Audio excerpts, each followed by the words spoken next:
Yeah, we're live, I believe. All right.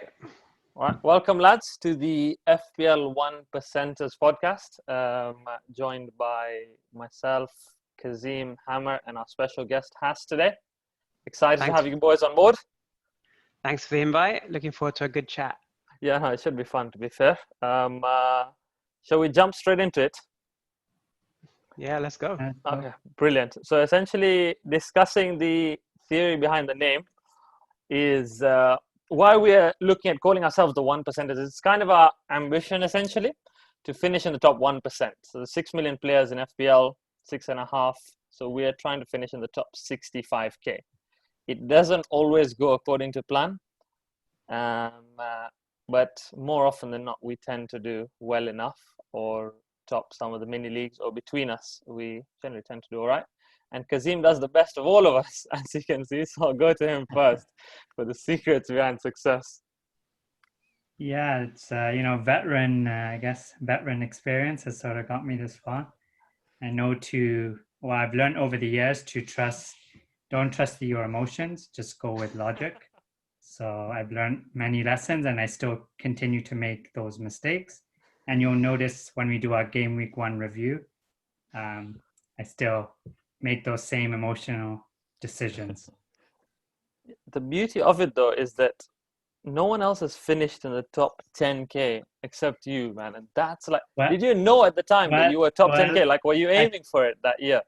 I think a good comparison would be to see how many players were there at the time as well. Maybe that. Yeah, so I think I checked it. 20. A bit, but yeah, but top 10K is still impressive, though. Yeah, and Hass has got top 20K, and Hammer and I think peaked at about between 60 and 50. Yeah, there's a 30 in there. Yeah, no, those 12, 13. Have a look at 12, back to 13. back. 12, 13, Hammer and I finished on exactly the same points. Oh, man. Yeah, I just noticed that. That was the transfers. Yeah, but 200 ranked. You made a lot more transfers than me, basically. It's not that many. That's normal. Yeah. But yeah, that's essentially the theory behind the name, and it made it look like I was working if I was working on an Excel sheet. So that was the plan, essentially. But I think we can sort of move on we'll upgrade these graphics as we go along. As we go along. Okay. I'll get Roman to wire some funds to upgrade. It's all about you got to speak to Marina. She's in the know. Yeah, exactly. She's in the know. The one thing I want to say is, like, I've only been playing this fantasy Premier League for the last 3-4 years, and I don't know if I should thank Kazim for getting me into it, or if I should give him a punch for getting me into it, because it wastes so much time, but it's good fun. I mean, this is going on YouTube, so it's probably not wise to admit, but I spend a lot of time thinking about it. And I have to kind of check myself sometimes and be like, well, you can't be thinking about Dominic Calvert-Lewin all day. Basically, it's not healthy, man. Honestly, it's not healthy at all. Not just that I even had him in my team, which is why it's even worse. But let's have a look at this, man. Has, since you finished top of the pops from all of us this week, I'll let you go first, man. Talk us through it. Yeah, so, in terms of goalkeepers, I don't like going for premiums. I like just having a 4.5 and a 4.0 and, just set and forget sort of keeper. So I thought, Southampton, they finished well after the restart last year. So I thought, let's go with McCarthy. I think Ryan was another option, but, I wasn't too sure. So went with McCarthy. Southampton didn't really play too well, 2 point standard, but, I think they got potential in defense. So let's see what they can do there. Defense, Trent, most picked player in the game. I think he was like 54% at the time. I mean, you'd want him just so if he holds, you don't get left behind. He got 1 point. The good thing I see is this week about 250,000 people are transferring him out, which is perfect, because I'd love his percent selected by to go lower, because he'll get assists, he'll get goals, he'll get clean sheets, so there's no worries there. He's gonna bang your top bins against Chelsea, and then everyone's gonna be hurting, honestly. Yeah, I mean, just then, Leicester was a 4.5, just a cheap pick. I mean, he did well. He won the penalty. I think he picked up 1 bonus point as well, and a clean sheet. So, no issues there. Dyer, he's one of those. I looked at Tottenham. I think Mourinho, I think he's going to get clean sheets. He's a bit more expensive, 5.0. I brought him in a couple of reasons. One, because I thought, Tottenham, they can keep a couple of clean sheets, but I just wanted a 5.0 in my team just for team structure. So I thought, I can easily switch him out, bring in James, I think even Luke Shaw at Man United's 5.0, and there's a few options in that price range. So I could put him there as a placeholder. I'll see how Tottenham do. Hopefully they'll improve on their performance. But I think the midfield is where most of the teams, they have Aubameyang, they've got Salah. I think it was a 50-50 split. You could have gone for either one as captain. I picked the right one this time. Early 40 points, kickoff. bang. Early kickoff. I don't trust it, honestly. Yeah. Never. Because I just don't know. There's something about it where you are more than likely to be let down by an early kickoff than any other game. Yeah, and it's one of those things, right? Where if you go early and your captain flops, then you got to watch 9 more games, and you hate it. Whereas if you pick a captain in game 7, 8, 9, then at least even if he flops, then you're like, okay, don't worry, I can mix my transfers for the next game week. Yeah, I think we'll get some insight on how that feels in a bit. Yeah, I think, yeah.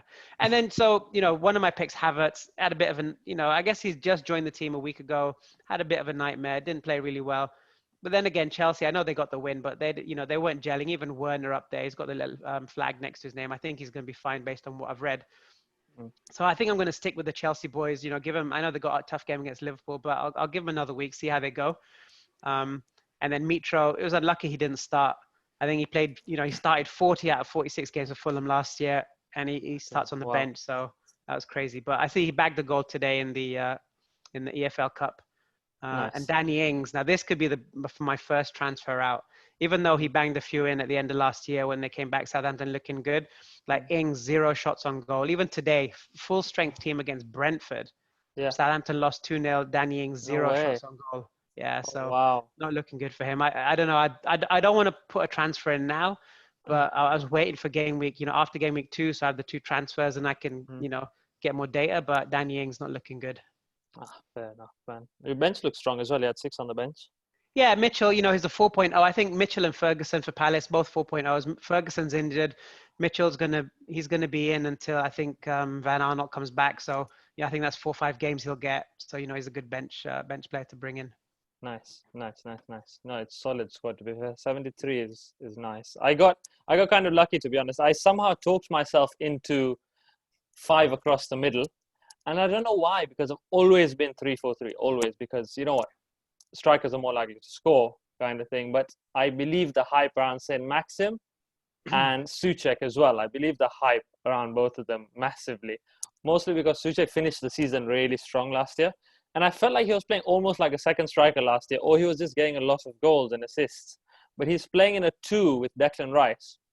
But it does look dangerous-ish. So I mean, it's a very luxury transfer to get rid of him, but it's one of those where you need 2 transfers to change the formation of your team, kind of, because I've got Davis on the bench there. I tried to be too clever with Vinagre from Wolves when I had the funds to go for someone like Saiz, but I wanted to hold that in the bank. But I think Salah captain kind of papered over the cracks of my team, and Mitchell came off the bench for Vinagre. And aside from that, again, Adams wasn't too exciting. I looked at XG because that's the thing I do now, and it was 0.54, which is not bad. But going to give Son some time as well, because I have faith. I still have faith that he is an explosive element for Spurs, but it's also a placeholder for the money, because he's at 9 million. So it can be a 1-for-1 for a lot of either the Chelsea assets or even United assets. But that's my summary. I think, this year, when you look at the mids, the 4.5 mids and the 5 mids, I think right now they all look like wastes. But, and that's why I brought in that Souček as well. I think, the way he plays, he's more like a Fellaini. Right. He can come in, pop up for headers, things like that. But very true. Very true. Brilliant. I've jumped onto the next slide, actually. All right. It's very tight as well between you guys. Yeah, it's I guess it's funny how the matchup sort of work. You guys were like a point apart, and me and Hammer, so sort of transitions well into how our team sort of did. But yeah, I guess I'll sort of start with my logic. Same sort of what Haas mentioned in terms of McCarthy. As you saw at the end of last season, they did get quite a few clean sheets. And I also really just wanted 2 sort of backups in the 4.5 range. I sort of had cheaped out on a lot of my midfielders. So if you actually look at the prices, I have Harper, Brewster, Basuma, Ferguson, Mitchell, all in 4.54 range. Nice. And for the most part, they're all gonna get minutes. So I'm just looking for 2-pointers really out of them. Nice. Yeah, and then I guess Trent, pretty much same logic as everyone else. I'm not going to read too much into obviously the last game. I felt like Leeds sort of caught them by surprise, and I think with Trent, he's still going to get on the end of set pieces, corners. So even if they concede, I'm fine with the goals. I just think he's going to obviously perform elsewhere. When it And comes you to reckon set he'll pieces. eventually outscore everyone else in the Liverpool defense? I think so, yeah. Yeah. Van Although Dijk's, I think it'll be much closer this year although I feel like it was already close, but I feel like Robertson this year will put up similar numbers between even the after two. restart, Yeah, Trent had his biggest streak ever, I think 24 points or something like that. But yeah. up until that point, Robertson was the They better were of the neck two. and neck, right? Yeah. And what's the price difference? Is it a mil or 0.5. 0.5. 0.5? Yeah. So I mean that's something to look at potentially down the road if you're looking at freeing up a little bit of money. Yeah. But other than that, defense-wise, I'm okay with it. Sace sort of came in the clutch for me. Yeah. He saved your money decision. I'm a big believer in the Wolves, I guess, Philosophy. Kool-Aid, or if you want to call it. If I could, I'd line the back three with Wolves defense. But yeah, so backline pretty standard. I was somewhat happy with it, and I'll keep it. Midfield, I guess you see the big 4 points that I put on the board. So if you look at my score, that's I guess a loss of 36 points. Same price bracket as Salah. Yeah, that's true actually. And with those extra 36 points, I guess You're laughing. not to You're brag, laughing, but yeah. I'd be up there. So I think it's like the unfair. point. Yeah. It's unfair that they price Mane and Salah the same. I don't know. That's just. I feel like he should have been at 11.5 maybe, or Salah should just stay at 12.5. But I'm not complaining. And so to end it on my team, really, my logic on that is totally against everything I normally do. At least in the first game week, I do the very template team, and then I make these sly moves. So along the way, but I'm like, okay. After my last year sort of end, I had still a bit of regrets on some of my moves. So I'm like, let me try for an earlier differential. Nice. And yeah, obviously I paid for it. I still think long term Salah's the best pick, so he will be back in my team, but I'll have to give it a couple of weeks before I plug a few other pieces. Fair enough. Fair enough. Yeah, I'll keep it short. My team is pretty similar to everyone else's. If I had captain Salah over Aubameyang, that at least gives me closer to the 70 points. But my issue was similar to Faraaz. I had too much faith in Pereira. With his 16 assists last year, I thought maybe he can crack it in the Premier League. Clearly can't, or at least not in the first week. But as the initial table showed, I do make too many transfers, and I've already made 3 to this team. Wow. So I brought in Mason Greenwood already, so that's my United pick. Nice. And we'll see what happens. I had Doherty from Spurs, but I don't trust Spurs anymore, so we went with Wolves there. And nice, strong emotional bias. Long way to go. I love it, man. But yeah, nice. I guess decent game week 1 all round. We can't read too much into it. But yeah, game week 2 onwards. Generally, what are we thinking? Because if we're going with the whole thing that's just try and not take hits, hammer aside, but essentially there's a lot of teams to keep an eye on is what I've noticed. I mean, Wolves after game week 3 play West Ham, Fulham, Leeds, Newcastle, Palace. So, and Kazim, you're looking in good shape for a long-term sort of plan. The other one to look at is Leicester with West Ham, Villa, Leeds. That's game week 4 onwards. So I feel like there's a lot of further planning to do. But my one thing is I'm not bringing any United or City assets in. I want to see which United we get, and also City play Wolves. So It's one of those. Yeah, I'm on the same boat. Like I want to bring in United, I want to bring in City because their assets are going to do well. But that's why I want to give it. Let's see how they do this week, and then maybe bring them in for game week 3. You got the 2 transfers. Maybe you can do a mini wild card, burn 4, and get 3 new players. Nice. Yeah, that's true. You see, I don't have the willpower that you have, As. Honestly, I don't to hold out. I did, but the thing is, with this FPL fix and all of this, I'm even on Twitter now. That's that's the problem. I'm searching. Like I've never tweeted, but I just jump on Twitter, search FPL. I searched FPL price changes yesterday, and I couldn't hold out, man. Yeah, there's on Twitter there's a lot of accounts. I mean, some of it's good material, but there's a lot of people that when you read on Twitter you jump on the bandwagon. And one bandwagon like just before Twitter this season is Southampton, right? Like if you went on Twitter, everybody was like some people were putting Shea Adams and Danny Ings up front, and then bringing in like Kyle Walker-Peters at the back. It's you gotta use your own look at your own stats and stuff as well. I have a rule that never make transfers after 2 a.m. on a Friday, because nothing good can ever happen. Yeah. And I drove back. I was in Manchester on the Friday. Got back around 2-ish, and I jumped on 2 transfers. And one of them was Lascelles for Kyle Walker-Peters, and that just didn't work out at all. He almost got a red card as well. So just to reiterate, nothing good happens after. Yeah, no, agree. 2 a.m. You just double guess yourself, right? Honestly, too much, man. Yeah. Hammer, United assets? Talk to me, man.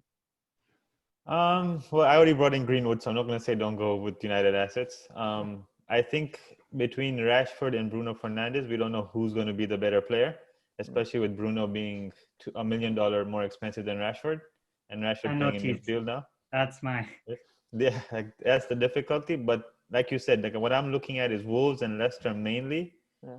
And like they're players we don't know about. It's only been the first week, right? So we have no idea who might hit it off. Within 1 week, we can't judge who's going to be good or bad.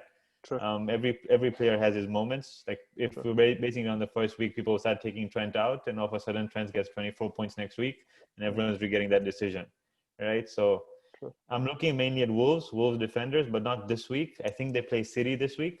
So after this week, then bringing in Wolves defenders, I think would be a good choice. And then we have Burnley as well, who haven't played yet, and no one's thinking about the Burnley defenders who are good every year. We said this last week that they're just totally we haven't thought about them at all. Yeah. Are you guys thinking that it would have been better to have like a De Bruyne or a Fernandes or a Rashford already in your team from game week 1? Well, I think if it depends, right? Like it makes sense when you think about it, because you could have.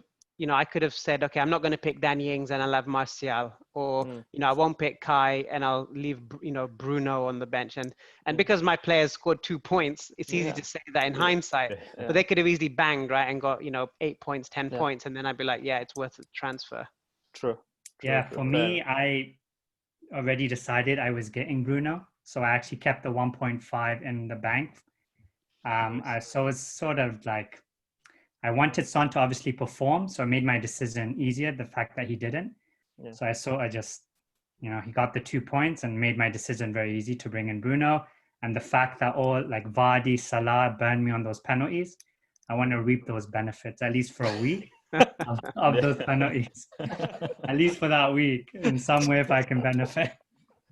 Just bring in Jorginho as well while you're at it, man, honestly. Exactly.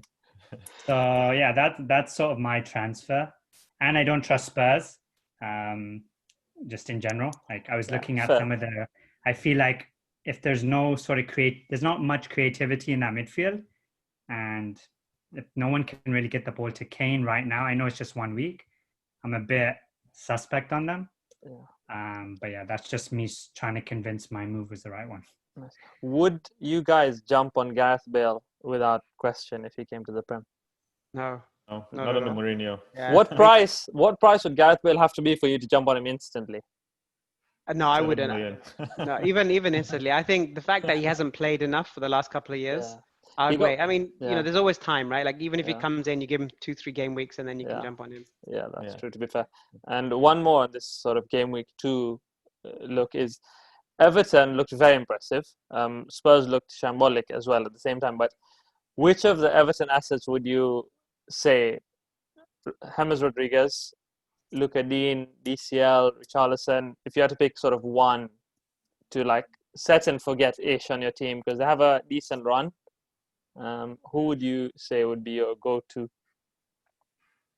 So I don't know. It's a difficult one. As I was looking at that, because Everton did do well, right? But it was against Spurs, so you don't know if it was Everton being good or Spurs being bad. But DCL, I don't know. I've been burned by him a lot of times last year. You bring him in, he doesn't score. You take him out, he scores. Yeah. Richarlison, same. He's streaky. So I think if you're going to keep them, either one is probably fine. But James, he's the one that looked. He looked a bit special. He was, I know he just joined the team, but he was making moves. I think he got 3 or 4 nice assists in. They just couldn't convert. So he's definitely on my watch list. And he's a bargain at 7.5. Yeah, but you come back to it, right? Like as long as he's supplying DCL and Richarlison, right, it's up to them to convert those because he can create 20 chances. If they don't convert it, he's getting nothing. Yeah. Right? Like if I'm looking at Everton, I'm looking at mainly, and you didn't mention him, but I'm looking at Seamus Coleman. Easy. Right? He's cheaper than Dini and he's on the other side. Right? And if he returns to form, he could start banging in the points. What's he, 5'5" or 5? 5. 5. Nice. Decent value. Cheap I just way. don't Yeah, take that. fixtures are obviously decent, right? I think. Yeah, they look decent. I haven't had a look at them to be fair, but I believe they're not too bad. They have West Brom this week, if I'm not mistaken. But yeah, I think that covers most of game week 2, to be fair. Yeah, key is I don't think anyone should panic. It's only a week, and I mean, I know Hammer's sort of already pulled the trigger. No, that's not panic. I don't call it. That's just me. And Hammer, I'm sure I remember, maybe not last year, but the year before, like after game week 2, you took a -16. Yeah. I do that every year. I remember. Because it's gonna make it up. Yeah. I don't want to use my wild card, but I'm ready to take that hit. Wow. Fair enough, man. Fair enough. Very cool. Yeah, you did mention Spurs. I didn't want to ask everyone here something because this is the thing that hits me every year. You had Kane, you have Son, and you have Aubameyang. And I think of those 3 guys, and I think no one ever owns them for the whole year. Yeah. No one ever has Kane the full season or Son or Aubameyang.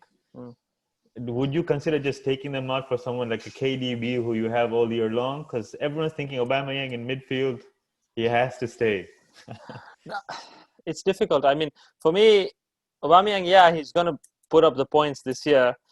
But it's also, they have a difficult run. So for me, KDB is kind of a set and forget. Or if Sterling hits form, then he would be more of a set and forget because they're a lot more lethal. Sterling is a rotation risk, but I can see why KDB is on pens. He's on free kicks. He's always in the action. He's always starting. So it frees up a bit of funds as well. Yeah. And that's key too, because Willian seems to have taken the free kicks over. Yeah, that's true. Exactly. But yeah, it's a lot to think about for this week. Hammer, talk to us about our focus item for the week. Is that the Wolves versus Spurs? Yeah. Yeah, so I think I mentioned a bit with Kane and Son. As you mentioned, the fixtures are much better for both teams going into the next 5 or 6 weeks. Wolves looking 10 times better after the City game, at least from game week 3 to 7. Would you consider adding any Wolves defenders and midfielders? So I'm looking at Traore. Everyone looks at Traore, but now you have the new left winger, Podence, right? He's much cheaper. Would you consider bringing him in, or would you consider bringing some Spurs players in? All right, you're looking at Dele Alli maybe, or is he leaving? You're looking at Lucas Moura, right? Or just don't trust Spurs. So for me, no Spurs. So I'll give you some stats. So Son 2 goals in his last 10. Moura 0 goals in his last 16. Bergwijn 1 goal in 12. So my suggestion from Spurs would be Doherty. I still think he's going to get some attacking returns, potentially. Maybe not clean sheets once again. If I'm going to touch Spurs, I'm going with Doherty, but probably going to avoid that. From a Wolves perspective, I think anyone in the defense, and actually, if you watch the Wolves versus Sheffield game, I think they're pretty Sheffield, right? Trier is actually, I guess, filling in for Doherty's position. So he was actually getting quite a bit of action on that wing, and even in the second half, he had a bit more freedom, and he was just like everyone knows, he was just destroying people on the wing, taking guys on, just like a great to watch. So I still think he has potential, Traore, but I think the real assets are in the D, obviously, and Jimmy. But I guess the one thing is I have to rate the medical guy or the physio at Wolves, because they have such a small squad and they just keep putting it in. They did Europa League last year as well, and they just kept putting in performances. They are better than Spurs in every single category last season as well. Like clean sheets, they were joint fourth after like United City and Liverpool. They hit the post more. They had more big chances. So they're probably the ones to go to, even though the Spurs fixtures look so appealing. It's that debate of like form versus fixtures. You have to back a player in form, I guess. So you have to back a team in form as well. And you don't want to kind of miss that bandwagon, I guess. Yeah, I can see them. I can see Wolves doing well, especially after Man City. I mean, I held off because I didn't bring any Wolves in. I thought let's give it the first 2 weeks, and then I'll be looking at their players. But yeah, you know what? I know that Kazim, he brought in Sace, and Jimmy both got goals, clean sheet for Sace as well. So and it's good. I believe Wolves did the double, right, over City, if I'm not mistaken, last year. Yeah, last year. I still think there's points to be won. Yeah, for sure. And given obviously City's D is sort of dodgy sometimes too. I don't know. I still feel like there's points there. Yeah, for you it's a straight swap, right? Ings for Jimenez. Yeah, see that was why, because that was one thing I looked at with my team. I wanted to bring in, the structure was key, the price points, and that's the problem with Traore, because he's 6.5, so that doesn't really fit into my team, right? Like the 5.5 or the 5 fits in, then I've got a more expensive guy like 8.5, 9, but that 6.5 is a weird bracket. Yeah, there's not much value in there. Like up front there is, but in the middle there isn't. Yeah, you're right. You're right. Brilliant. Yeah, and just one other thing we didn't mention it, but Kazim, I think you got Brewster on your bench. Yeah, and he just got a transfer, right? He's we got it. Yeah, I think today. I can't remember where. I think it was West Brom, but I'm not too sure. He signed, or he's going to sign. Yeah, it was Sheffield was one team. Oh no, it could be Sheffield. You're right. It could be Sheffield. Right? So, yeah. They sell him or no? I'm not too sure, but I just read that he'd got a move. Their forwards are actually horrible. Like what is it? McGoldrick and someone. Yeah. I know McGoldrick, like after he scored 1 goal last year, people jumped on the bandwagon. This is a guy who scored 1 goal in like 3 seasons. Yeah. I don't know, whatever it was. Damn, that's good news. I think it's Villa, Is it Villa? Okay. I think so. I don't know. Yeah. That was one of the teams though too. Villa, Sheffield. Now there's a lot of conflicting reports. I'm not going to put it on. Okay. Yeah. It looks like Villa too, but Villa also buys like a 33 million striker. Yeah, they did. Samata? No, not Samata. Someone to replace him. Sorry, the guy from Brentford, Ollie Watkins. Yeah. But yeah, could be a differential. Kazim, any others? Talk to us about dodgy differentials, man. All right, so I guess it's sort of our last segment of the program.